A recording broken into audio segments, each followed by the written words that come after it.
Hello guys! Welcome back to my channel. My name is Liz. And kung hindi ko pa kayo subscriber, please click the subscribe button. At yun pong notification bell para updated kayo pag meron akong ganitong bagong videos. For this video guys, tinry ko ang GCredit. At sa video na to ay ipapakita ko sa inyo kung ano ba yung GCredit and how to pay using GCredit.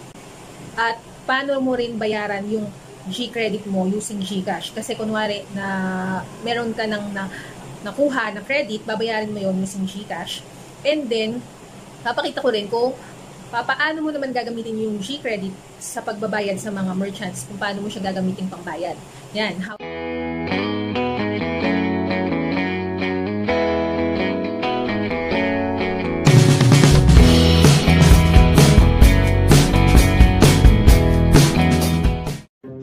Okay guys, ano ba yung GCredit? So, ito yon explanation. Nakalagay, know your score. Gain access to GCredit based on your G-score. So, ano ba din yung G-score? Papakita ko sa inyo mamaya. So, para raw makita yung G-score, go to user profile and G-score to see your score. And then, apply for credit kapag qualify yung G-score mo. Yun. GCredit is an app credit limit for GCash users with a qualified G-score. So, yun ang GCredit. Nagbinibigyan kanila ng credit using GCash. So, sa umpisa, 1,000 pesos lang yung binibigay nilang GCredit sa'yo.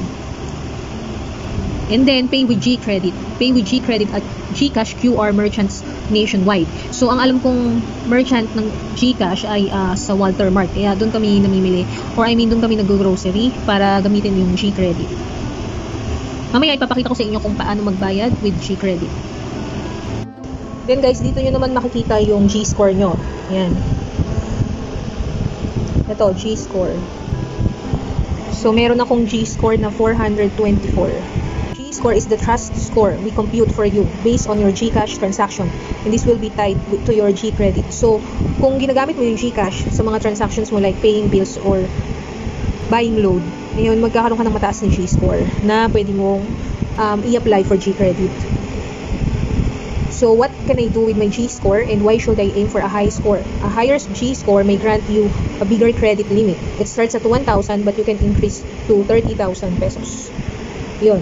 Then, how can I increase my G-score? Here are some tips.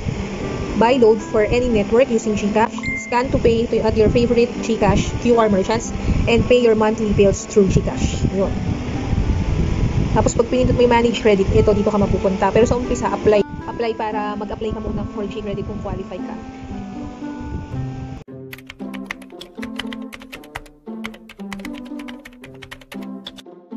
Yan guys, magbabayad ako ng GCredit sa GCash.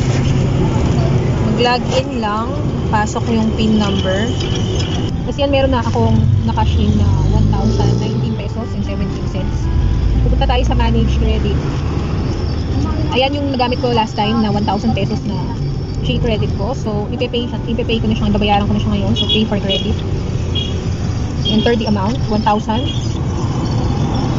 And then next. Yan, nakalagay na dyan. Confirmation, you're about to pay 1,000 using GCash. Confirm. So, yan guys, pumasok na. Nakabayad na raw ako ng 1,000 pesos sa GCash. Sa aking GCredit. Ngayon, tingnan natin ang available credit ko. Ayan guys, meron na ulit akong available credit na 1,000 pesos na pwede kong gamitin. So, pupunta ako ngayon ng Walter Mart para i-grocery ulit ng 1,000 pesos.